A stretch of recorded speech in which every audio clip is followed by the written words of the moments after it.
Hello and welcome back to another episode of the ShefF1 podcast, and we'd like to begin today's episode with an apology. Last week we misled you, spread misinformation and just straight up lied to our audience. We said that McLaren would be awful this weekend at China and Ferrari would do really well, and in fact the exact opposite happened. Welcome back to ShefF1, and today we're going to be reviewing the Chinese Grand Prix. I'm Rudy Brown, and joining me as always is Seb Olsen and Amy Hammerslag, and we've got a lot to delve into. The first Chinese Grand Prix in 5 years, as I said numerous times in the preview. And the sprint race as well, first sprint race of the season too. So we'll kick things off talking about the sprint race. So sprint shootout instead, I think. So Lando Norris pole. Amy, you doing somersaults in your bedroom, I can imagine, at the sight of it. I mean, what a lap from Norris. It was just, I mean, it definitely shows how when a driver comes into, they're not relying on the car, just completely on their own ability. He's definitely one of the best, 1.2 seconds ahead of Lewis Hamilton in P2. So,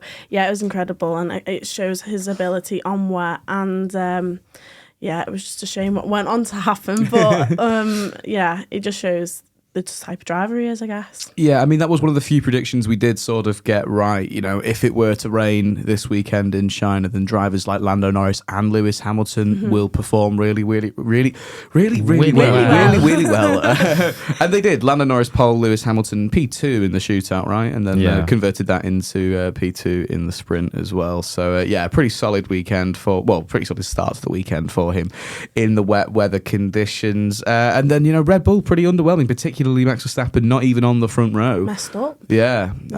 Some extremely out of character for Max. Seb, I mean, what happened there? It was just the rain. I think he was just fighting with the car so much. You saw his onboard. He was just mental at the wheel. He was struggling to hold on to it at all. It was the first time he's properly struggled with this sort of new gen Red Bull car, ever, I think, apart from maybe Singapore. But even then, he was still driving with more stability and confidence, of course, it was just in dry conditions. Slow at that point. Whereas this one, it was just like he was fighting massively with it. So P4 in the end was actually decent for him, to be honest. It's quite funny when you look at who people regard as the top four drivers on the grid. You say Verstappen, Hamilton, Alonso, Norris, and then when it's raining, who was the top four? Those four in order. So I think that really did show. I do think it was a little bit different. I think a lot of it was what time you got your lap in. I think if you were last to go out, then you were obviously having quite a big advantage because the track was drying out and things like that, and that's maybe why you didn't see Verstappen go any higher or Alonso maybe go any higher, and there were such big gaps between the drivers. But either way, Norris, he did what he had to do, and it was really good. Exactly, that was dramatic. Confusing. I was watching it at the side of our news day, and just seeing, Hamilton's on pole, and then out of nowhere, Norris went straight back to the top. And some people online were thinking, I've never seen that happen before. I've seen it happen quite a lot before, and there have been numerous examples because it was at the end of the lap. He went. Advantage. Yeah, it was one of the tracks because there's gravel at the side. You get no advantage for going off the track at the final corner, and so the stewards afterwards were like, okay, actually, there's no advantage. We'll reinstate the lap. Yeah, I mean that final turn at China, I've sort of forgotten how amazing it is in terms of drama, and you see how drivers had to opt for different lines in the wet weather conditions. They sort of kept it really tight on exit and just sort of beeline to the finish a bit more rather than try and take that wider line and kiss the gravel a little bit. I mean, it's so nice having a proper purpose-built circuit back on the calendar in the sense that we've not seen a track like Shanghai for a little while, I'd say. And the gravel traps so near to the road rather than a wall, I'd say it's a bit more, I don't know, there is a certain level of intrigue as to how drivers do tackle it, especially considering that we are moving away from gravel traps and towards walls or lots of runoff areas. I don't know, it was really cool to see that especially in wet weather conditions, the drivers had to really think about how to tackle that corner in particular.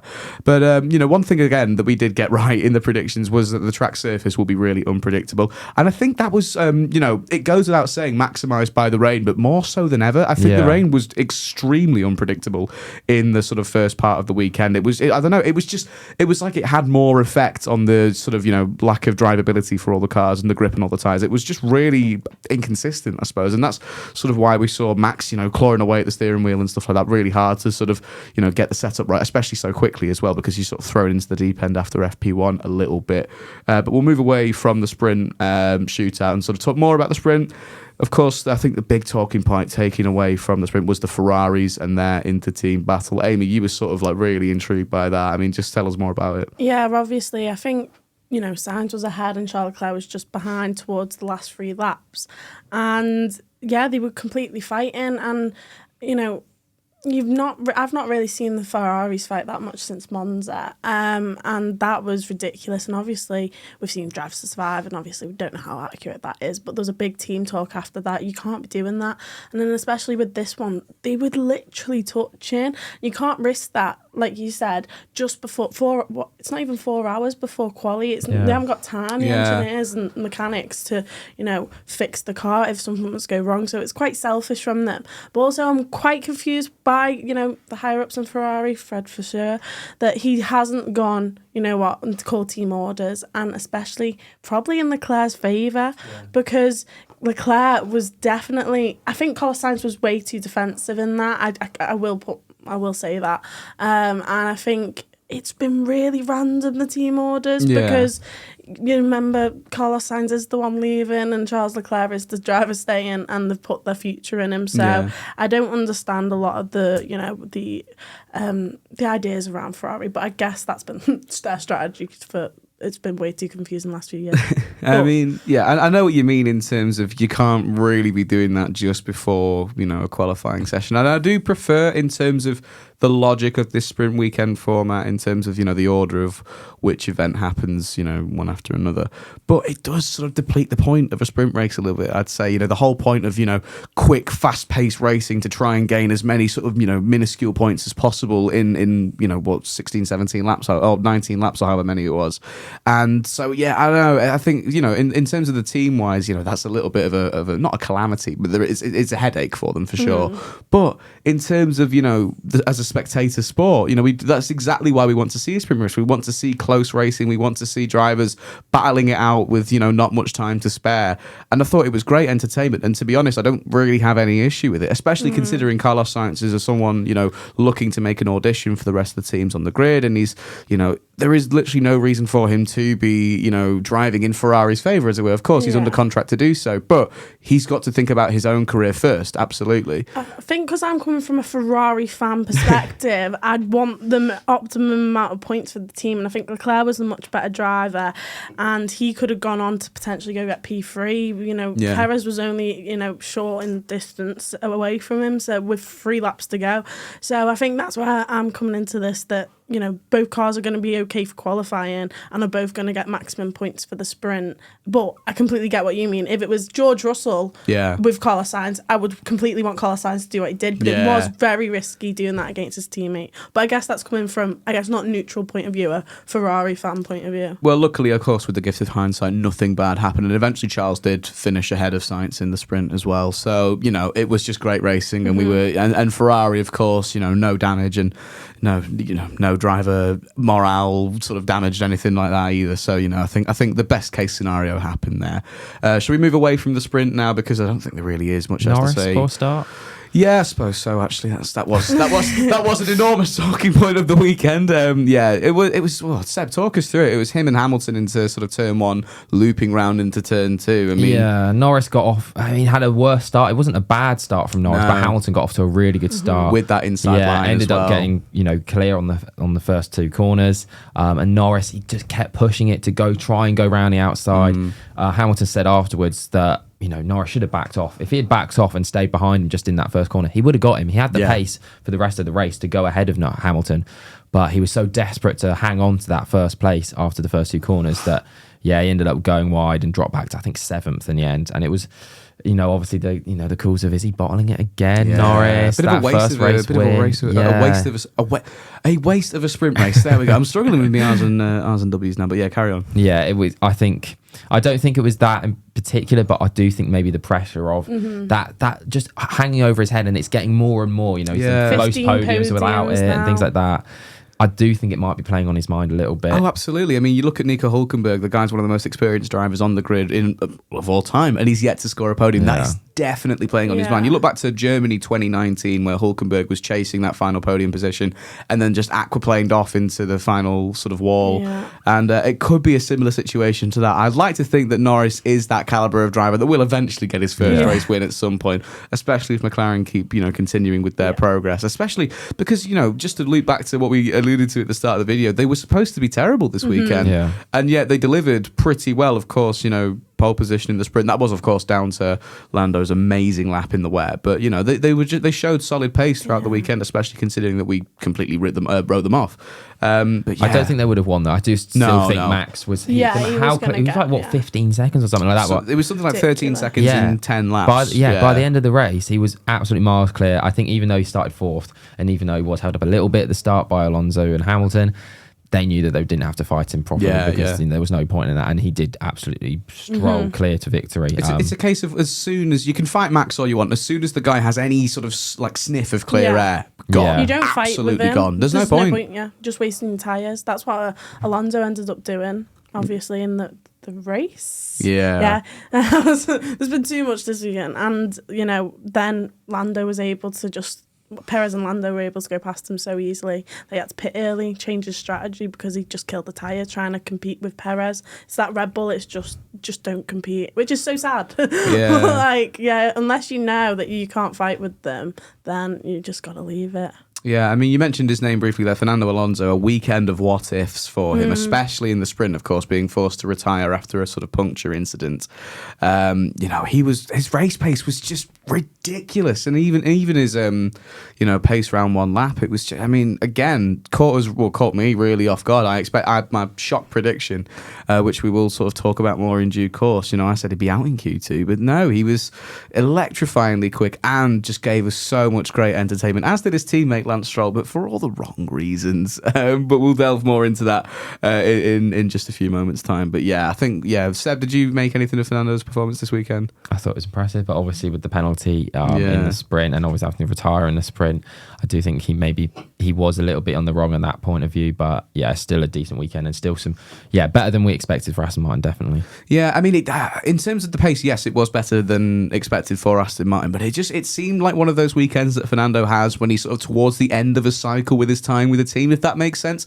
I don't know if it's sort of a sentiment thing, but it just felt like, has he signed that Aston Martin contract a bit too soon? Because there was just that feeling that he was getting fed up, and while it was, not necessarily the team's fault, he will take it out on the team just because he refused to blame himself for it. I love you, Fernando, but I mean, we have seen it happen in the past. But yeah, we'll move away from the sprint properly now and talk about qualifying. A complete shake-up. I think the big one was Lewis Hamilton going from P2 in the sprint shootout all the way down to, was it P18? Yeah, I think? 18th. Yeah. I mean, what on earth happened there? I mean, I don't know. Yeah, it was the setup again. Obviously, came out of Parc Fermé and they went back into it for qualifying. And he did have a mistake, but he was also blaming the setup that he went this way and Russell went the other way. And oh, what a surprise! Hamilton's gone terrible again. So yeah, it's this different weekend, same story. It was disappointing in the pit, the media pens after the race. I don't know, it's just weird seeing Lewis Hamilton so happy about finishing, P18. I don't know what it is. I think he's maybe given up with Mercedes now and he's just looking on for next season and he's just here for one more season. But the way he was laughing, I was just like, I don't know if you've seen it, but it was just really strange, and he was just laughing about the fact that the setup was wrong and he messed it up again. But maybe it's like a, if you don't laugh, you cry type thing. Who knows? It's been like that too many times this season, and I don't think it's really that funny. His mentality isn't in the right place at the moment. It's the most immature I think we've ever seen Lewis. Yeah. He did really well in the sprint, and then obviously to go mess up that badly and then just laugh about it. Normally Lewis Hamilton's the most hardest person on himself. And he's just laughing about it, which I don't know, a bit disappointed at, but yeah. Yeah, I mean, Nico Rosberg had a field day all weekend just slaughtering him for, this, that and the other. And, I mean, with a mentality like that, with that level of immaturity that I think he showed and that sort of lack of drive to really do better. Of course, he did really well in Sunday to, claw back up into Seb. Did you say it was P9 just before? P9 for Hamilton in the race. But, I don't know. I mean, clearly that mentality worked out for him. He got himself in the right headspace eventually to go and sort of recover from such a terrible qualifying session.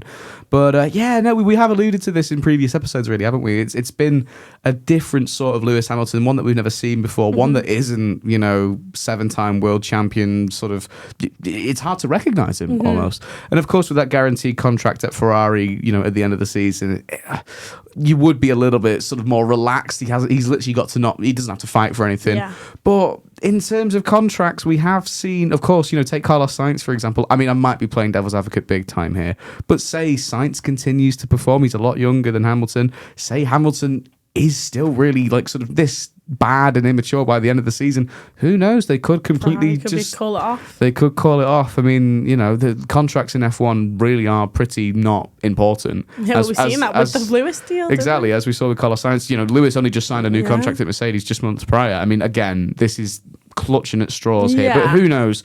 If I was Fred Vasseur, I'd maybe be sort of scratching my head of it and thinking, what is going on with my new signing? But we'll move on now and just talk about someone that, of course, got a lot of attention in all the previews for this Chinese Grand Prix weekend, and of course that was the homeboy Zhou Guanyu. Our homeboy. Exactly. Sheffield's very own, China's very own, of course. But I mean, P9 in the sprint, a solid start to the weekend, decent, especially in tricky conditions as well. Of course, no points awarded for P9, which is a bit of a shame because it would have been so nice for him to have scored in front of his home fans. But only the top 8 get points in the sprint, which I sort of disagree with. I think it should be the top 10. If you want the sort of lower teams to catch up to the big ones, give more people more points. If that that makes total sense in my opinion. But anyway, they want it to mean more as well. Exactly, yeah. But I suppose that sort of encourages harder racing between the top 8 anyway. But yeah, no, Zhou Guanyu, for stake as well, it was another weekend of what ifs. Valtteri Bottas could have finished in the points on the Sunday, but of course I think it was just a car failure, wasn't it? He just sort of had to... His engine just went, and I think it was they had a sub 5 second pit stop finally though, Stake. They've gotten better. But have you seen the clip where Red Bull did that double stack where it was like 2 seconds, 2.1 seconds? Yeah. Bottas was there watching them do Probably it. like, I mean, dropped. yeah, exactly. I mean, he's gone from reliable pit stops, excluding Monaco at Mercedes, to now Stake. That I don't know. It's just it's lackluster. They have been really poor this season. And then Joe in the race, I honestly, I'll be honest, I can't remember where he finished. So that sort of says he was poor because he was out in Q1 in qualifying and he couldn't really make up. I think he ended up 15th or something like that. It was a very quiet race in the end for him, I think. Yeah. So. Yeah, there's not really much else to say about it, unfortunately. It would have been nice to see him score points, but it just wasn't meant to be for Zhou Guanyu. So obviously another Max-dominated performance in the actual race. Seen Lando Norris in P2, which if we go into our predictions, none of us actually guessed, right? No. We actually thought it'd be a 1-2. The first time it hasn't been a team's 1-2 this season so far. Really? Yeah, because Ferrari, when they were 1-2, it was 1-2. Max Verstappen's. That's so strange, yeah. So it's the first time that, Norris has made it a sandwich, a Red Bull sandwich. Yeah. And he had a great drive. It's a Norris sandwich with it would with be a Norris Red Bull bread, not a cheese sandwich, but a Norris sandwich. But yeah, P2, and it was a great drive. Obviously got driver of the day. Only started P4, so it weren't that far behind, but McLaren just adapted really well to the strategy and the safety cars, and all the safety cars and his actual teammate all were hurt by a certain Lance Stroll, Daniel Ricciardo incident, I guess, because Oscar Piastri couldn't be anywhere near Lando Norris due to that. But obviously, if you've seen it, it just goes straight in behind him. But I think there is reasons why I can see that it actually wasn't his full fault.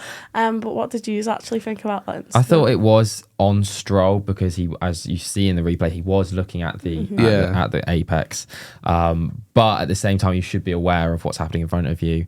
Obviously, without it, Daniel might have gone slightly into the back of Piastri. Mm-hmm. He was already basically going into the back of Piastri, but he managed to do enough to brake early enough to make sure he didn't go right into the back of him, whereas Stroll wasn't paying attention, went straight into the back of Ricciardo. So I do think it is on Stroll. I do understand where Ricciardo's coming from when he came in the interviews afterwards saying that, he was, effed off about, that's not even the right word, but you know what I mean. He was pissed off. He was really annoyed about it, and I can see that. I can see it from both sides. I do think it's Stroll's fault, but not completely. It wasn't like it was the worst incident in the world. I think it's because Ricciardo's sort of quite flamboyant reaction, as it were, was sort of provoked by the fact that Stroll said, "Oh, it was totally Ricciardo's fault." He can't blame anyone else though, and that's the worst thing about it from Stroll, is that he's then gone out and blamed someone else. Just own up to it. Own up to it. You could argue Max Verstappen actually gave it what's the word for it?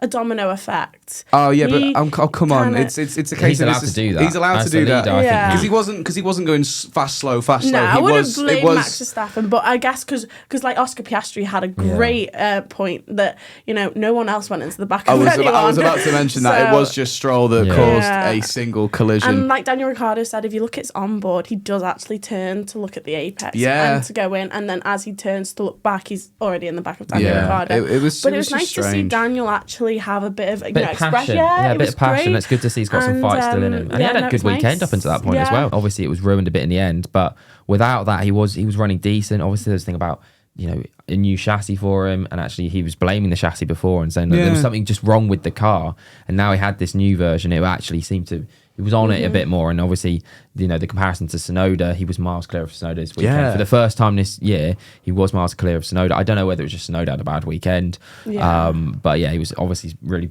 poor in qualifying, came 19th. And if you compare their experience around China as well, Daniel Ricciardo is a Shanghai Grand Prix race winner. That's very true. Tsunoda hasn't driven around there in an F1 car ever. So, you know, it's a case of it should have been Daniel's weekend to lose, I'd say. But not by the amount it was. I think Ricciardo definitely proved, you know, all the talk around him, he actually responded this time, and I think that which is probably why he was so angry, I guess, because it was finally his weekend to maybe get in the points and prove it, and he was took out by Lance Stroll, and to Lance Stroll then not even just go put my hands up, you know, I couldn't have stopped myself, but I was the reason that you didn't finish the race. Then I think he would have appreciated that more, but it just weren't the case. This will be an utterly crucial weekend for Daniel Ricciardo as well. I mean, this will be, you know, hopefully for him a sort of motivating factor to then sort of, you know, find some consistency, put in the results, and, you know, beat Tsunoda to that Red Bull seat. Maybe, you know, of course, in case Sergio Perez does leave at the end of the season, although he's been solid enough. So maybe it's just not on the cards, you know, full stop. He still has to build from this weekend, though. He has to look at this point and go, this is a fresh start. I'm back where I need to be, and just build from this. And if he does, then maybe the Red Bull seat, as you said, is on offer, because at the moment it's definitely not. No. But if he can build from this and consistently now beat Tsunoda from now on, then it could be back on the cards. Yeah, absolutely. No, you're spot on with that. But like you say, he has to build from this. But this is so reassuring that, you know, he hasn't completely lost it yet, and there is still that sort of driver left in him. And you know, it's a weird stage of the career to be in the junior sister, whatever you want to call it, to be in the subordinate Red Bull team at 34 years old, being outperformed by someone who you know full well you had at least a higher ceiling than. And it'll definitely be a sort of reassuring weekend for Ricciardo to build and make progress, and then hopefully for him some points come soon. Let's just talk about Lance Stroll briefly. So who Ricciardo had that incident with. He provided some excellent entertainment throughout the race weekend. I just want to allude to this battle that he had with Kevin Magnussen. Yeah, it was great, wasn't it? It was incredible. It was some of the best racing we've seen this season. And you know what? I think Kevin Magnussen has been, entertainment-wise, the best driver on the grid. Yeah. Because that's the thing with Magnussen. He has certainly matured since his sort of prime Haas days, where it was, I don't think about death when I get in an F1 car sort of thing. That's what he said on Drive to Survive, well, to paraphrase. But no, he certainly worked on his racecraft big time, and we're seeing excellent battles from K-Mag, great defensive driving, especially when that Aston Martin looked quicker than the Haas as well, and they were fighting for second to last place. One thing I'd say about that, though, is it's, I think, prominent in the news this week has been the new suggestions about further points down the table sort of thing, so more points on offer. I think that proved why that would be such a good idea. Is that you'd have more of these fights lower in the order, and you'd see more things that are fighting for places. I think that's definitely supporting the argument for points lower down. Just talk more about that. What are the sort of rumoured proposals? So it'd be points down to 12th place. Okay. So it'd be, at the moment, I think it's absolutely no idea, but it basically 12th be 1 point, 11th 2 points, 10th 3 points, 4th 5, and then it'd be back to the normal thing, still 25 points for the winner. So I think it could be even further back than that. I would prefer, I think, points to finishes, as Crofty was saying on commentary. I think anyone that finishes gets a point. I think that would be a good idea, and you just go up by one each time. That I think, because otherwise the reason they'd bring it in is because sometimes you see at the moment Alpine are technically ahead of Sauber in 9th and 10th place on 0 points. That's because of who finished higher up, like they got a P11. Well, why don't you give them a point for that? And then we can actually distinctively see who's where, and you wouldn't have. I think it would be less luck based, and you know, because if you luckily come P10, whereas every other race in the season you finish 20th. Whereas this one team's finished P11 every weekend. They've had a better season, but they'd still finish below them in the standings. Exactly. I mean, it would incentivize more racing as well. You see all these DRS trains, like we saw in Saudi Arabia in particular, DRS trains where people sort of weren't really. Of course, they struggled with the nature of a DRS train and the overtaking difficulties that come with that.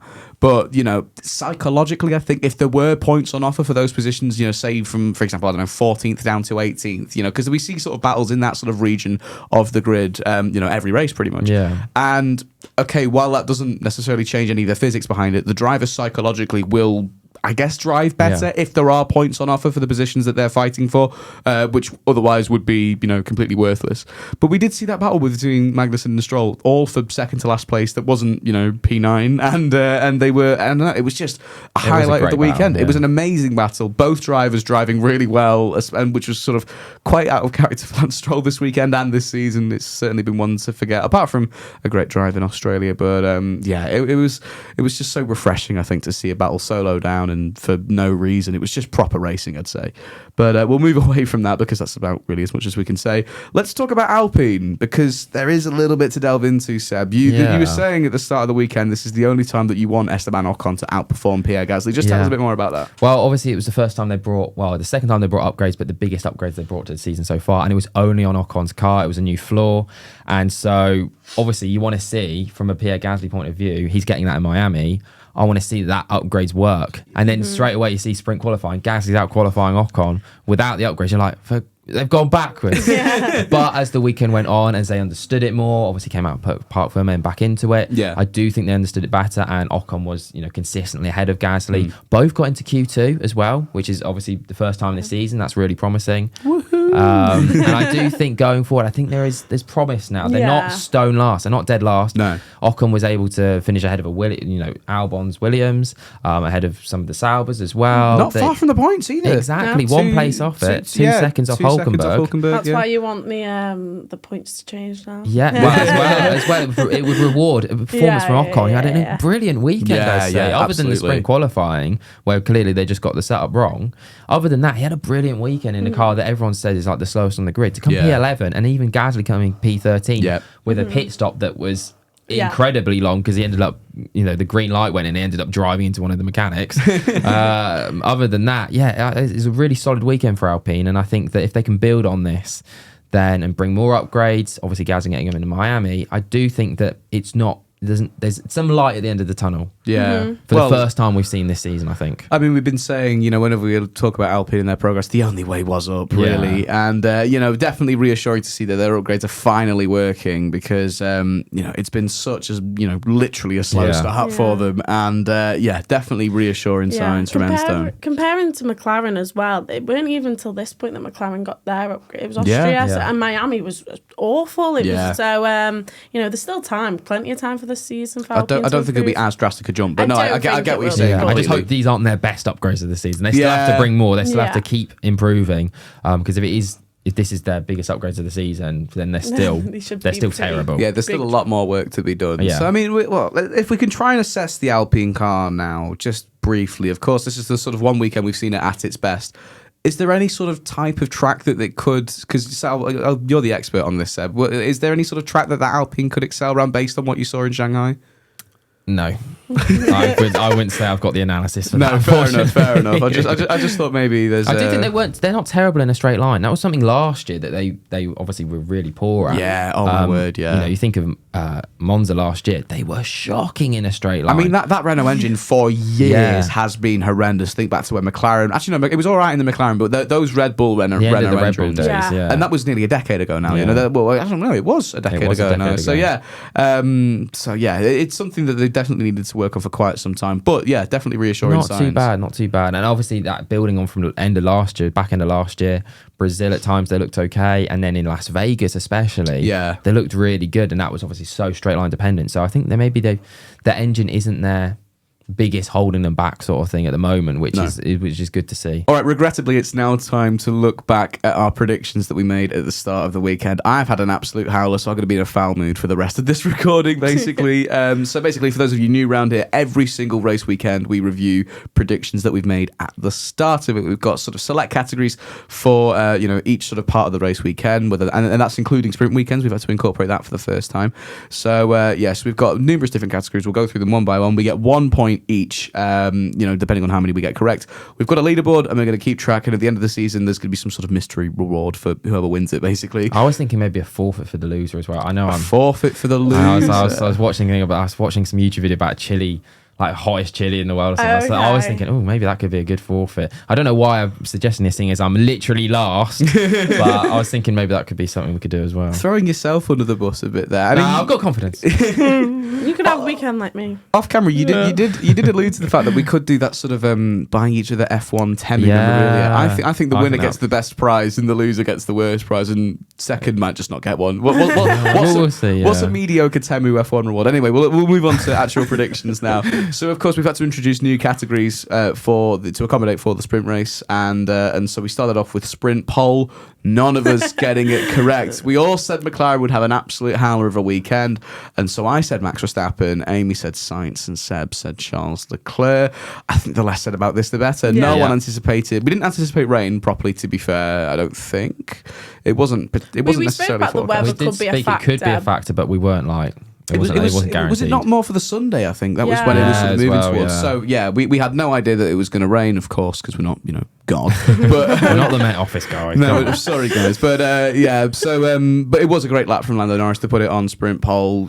Nearly 2 seconds clear of everybody else. It was something to behold, and great to see such confidence behind the wheel. Even if we knew the rain was happening, let's face it, we probably all would have gone for Max. Oh yeah, definitely. Yeah. I mean, even a Lewis P2 caught us extremely off guard, as shows by our sprint podium predictions. So each of us said Max to win, so we all get a point for that.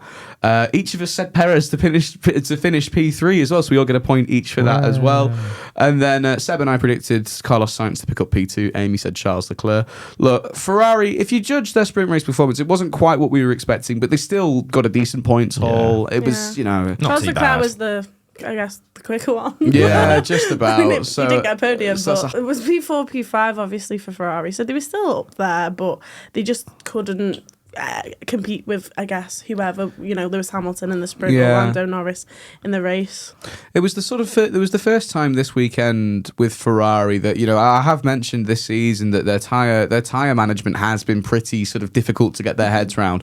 But in previous races, we've seen that whenever everyone else has had to struggle with, track evolution and stuff like that, that's when Ferrari tend to thrive. Mm-hmm. But this weekend, it was completely the opposite. McLaren benefited from it big time. The unpredictable track conditions, they managed to get their tyres in the right operating window in rather difficult circumstances, and Ferrari really struggled with that. So a total sort of flipping the sort of tyre management prediction on its head basically. But we'll move on to pole position for the Sunday.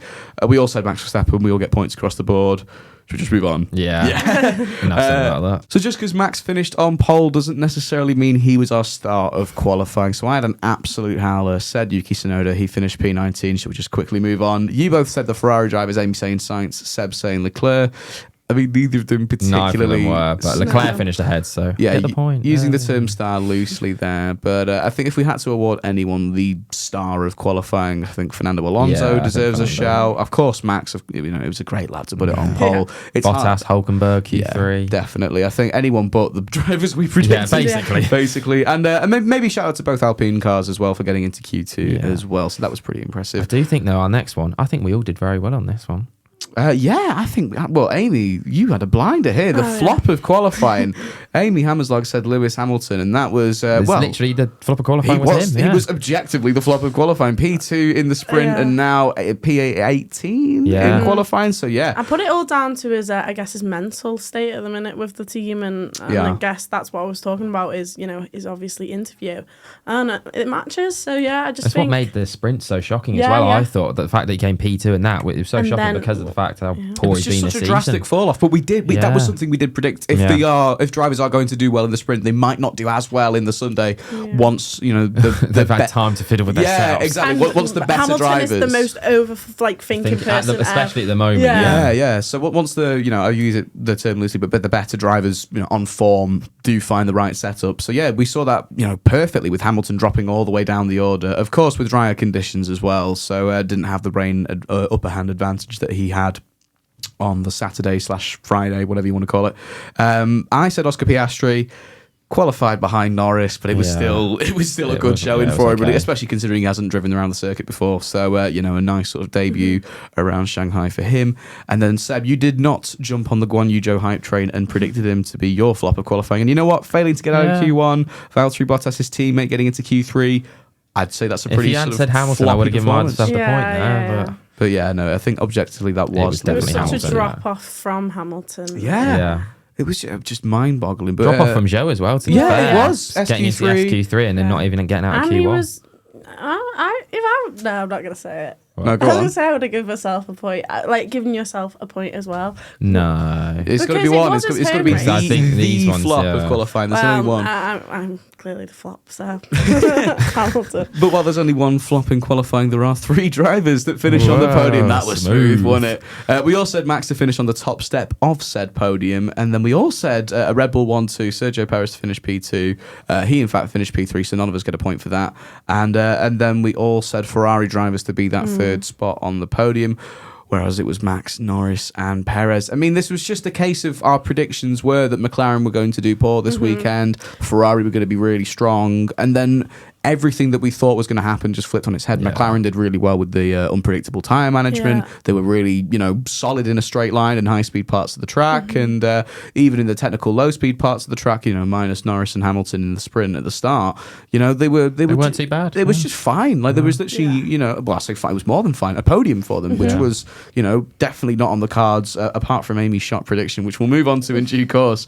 But yeah, and then Sergio Perez P3.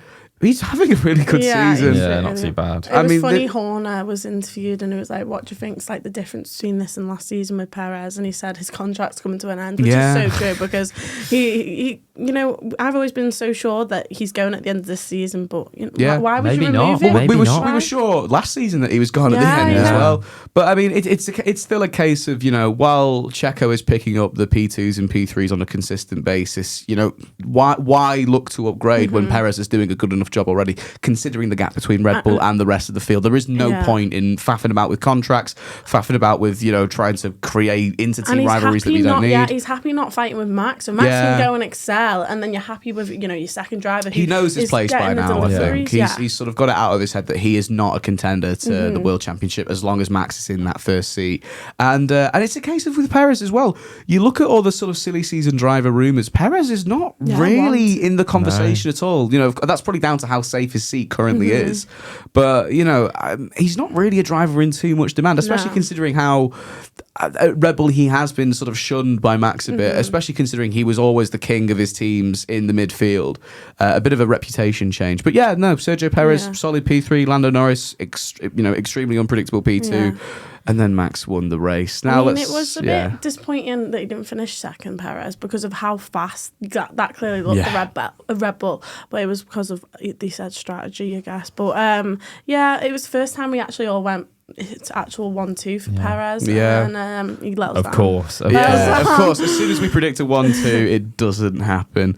Anyway, let's move on to our driver of the day now. Now, I believe Lando Norris won the vote, but none of us selected Lando Norris. Amy, you got the point for saying Charles Leclerc. Seb said Guan Yu, unfortunately. I thought he was going to make up places in the race. I thought he was going to have a terrible qualifying. I did like the prediction. And he just did nothing. He did nothing in the race. So. And I said Carlos Sainz. I mean, no.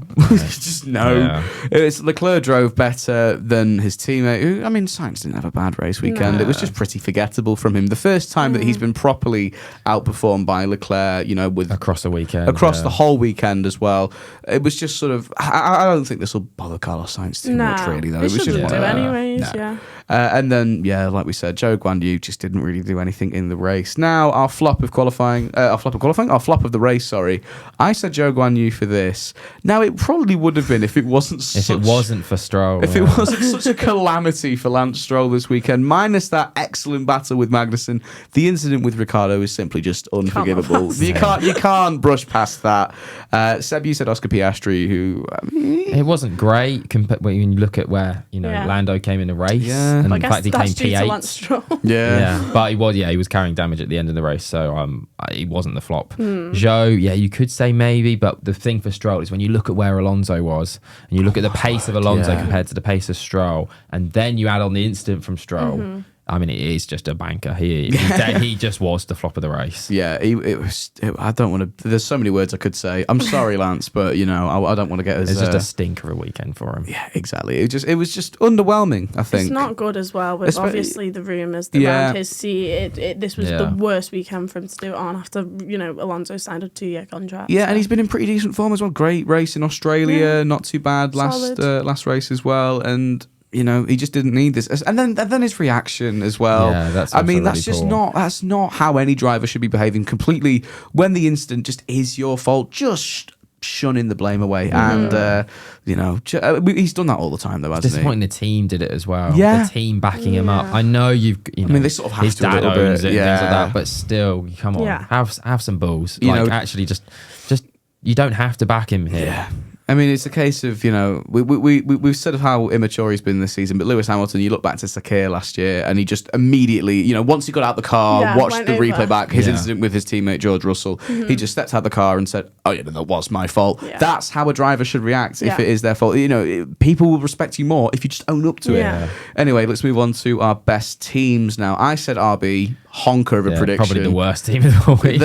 They were pretty bad. And then Amy said Ferrari, just again, based off our predictions in terms of how the performance was going to pan out. Seb, you said Haas, a little bit of a wonderstroke considering how well Nico Hulkenberg did this weekend. Point. So I think I remember originally I went for Steak. Thank God I changed it last minute to Haas. Thank God. And again, when is it going to come to an end? This Haas just consistently being decent. Yeah, it's going to come to an end at some point. They're going to have an absolute honker of a weekend, but. At the moment, they're definitely best of the rest. Yeah, I mean, shout out to their new team principal. I'm yet to properly. Komatsu, there we go. That's that. I always butcher the pronunciation, so I'll call him the Haas team principal until I go home and learn it properly. But I mean, there's just that level of stability that we've never seen at Haas before. Just this consistency, this lack of drama. There's for the first time ever in Haas's F1 lifespan, it's calm. Yeah. There's nothing in the background going on. The driver's getting on well. Yeah. They're getting the strategy right. They're not having horrendous pit stops or anything. It's just all it's a functioning F1 team. It's weird. It's so weird. If you'd have told one of the 3 Haas fans in 2017 that their driver partnership of Kevin Magnussen and Nico Hulkenberg are doing well, getting on with each other, driving consistently, no drama, full stop, they wouldn't believe it. This is such a glow up, I'd say, from Haas. There's a feel good factor. They're going from the underdogs to just being good. The dogs. They got that dog in them, So, this is, I think it just puts a bit of a smile on my face, this sort of Haas consistency. So, shout out Haas, but then finally, our sort of highly anticipated part of our predictions, the shock prediction. And we can say that for the first time this season, there is a correct shock prediction. Amy Hammerslag, take it away. So I went, which correlated with none of my predictions, a McLaren podium weekend. I tried to take advantage of the sprint weekend, and Lando Norris got pole, and I was like, it's going to be at least a P2 or 3 if not first. And then he messed it up, and I was like, oh no. Yes, back on. And then obviously starting P4, I was like, is there any way he could be able to get in the podium in the race? And he did, and he didn't only just go on to get third, he went on to get second. And I mean, considering how badly we talked about McLaren, I think that's why it's a shock prediction. If I predicted this like going into Miami, you'd probably be like, that's not a shock. Okay, Max Verstappen winning. Do you know what I mean? And water's wet. But I think because of how bad, if you go back and watch the video, you can really hear how bad we talk about it. And I'm pretty happy that I didn't let you peer pressure. No. They took advantage of me because I said I didn't really know how Shanghai goes, and you were like, well, McLaren won't do well. And it wasn't even a gaslight attempt. It was just it was genuinely how we thought the weekend was The team going to pack themselves out. didn't think they were going to do that well this weekend. They actually thought they weren't going to have a great weekend, and then to go on. Well, it made no sense. They're bad in the low-speed corners. The Mercedes engine has been terrible in a straight line. One of the drivers has never driven round the circuit before. Lando Norris's was ruined by Kvyat. Yes, and he's basically never driven around a circuit before. It made absolutely no sense. But you know what? This is a sign that McLaren are here to stay at the top of the running bringing order. upgrades and probably only going to get even closer to Red Bull. I think by the end of this year, we'll see a Grand Prix win for one of the drivers for sure. Now it's time to decide how many points this shock prediction earns you, Amy. Just for clarity as well, Seb and I did not get either of our shock predictions correct, so we'll just talk about this one for now. So, I mean, obviously it deserves at least one. Yeah. And then for those of you new around here as well, our shock predictions, depending on how shocking not shocking, but you know what I mean, depending on how shocking they are, we do give them more points based on that. I mean, we made it very clear that we didn't think McLaren would do well this weekend. I mean, you look at my shock prediction, both McLaren's out before Q3. Exactly. So that speaks volumes about how shocking this was.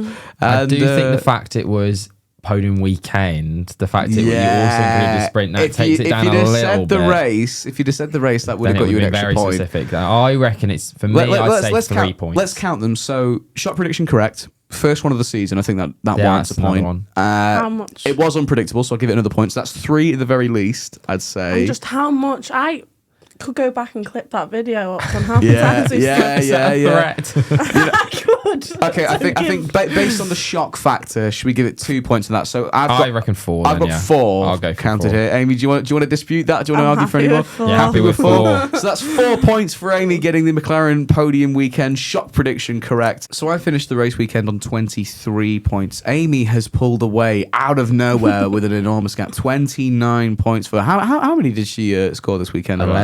11 points. That's easily the best performance out of any of us this weekend. And Seb, I think this is your best performance this weekend as well. So 6 points. Closing the gap, you're on 16 points now. Welcome to the party. Yeah. So as it stands, Amy taking the lead. I'm in second, and Seb still down in last. Sorry, Seb.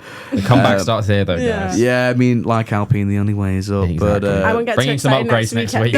Don't do it to yourself. Don't get too excited. Well, we've got the Miami Grand Prix to preview next. That will come out next week, a little bit closer to Grand Prix weekend time. But don't worry, there will be loads of content that will get put out in the meantime. Some more history videos, because they did pretty well on the channel, and Seb is really enjoying making those. But Amy and I will chip in with some of our own history videos pretty soon. If you have any suggestions, if you've got any videos that you'd like to see in particular, do let us know in the comments down below. We appreciate pretty much every comment that we get. We'll enough jibber jabber now. I think we'll leave you now. And thanks very much for listening, watching, no matter how you've been consuming our content. We do very much appreciate it. Make sure to follow our social medias, TikTok, Instagram. It's all linked in the description below. Make sure to check us out on Spotify as well, if you prefer just a little bit of a exclusive listening environment. And thank you very much for watching and listening. See you later. Goodbye. Bye.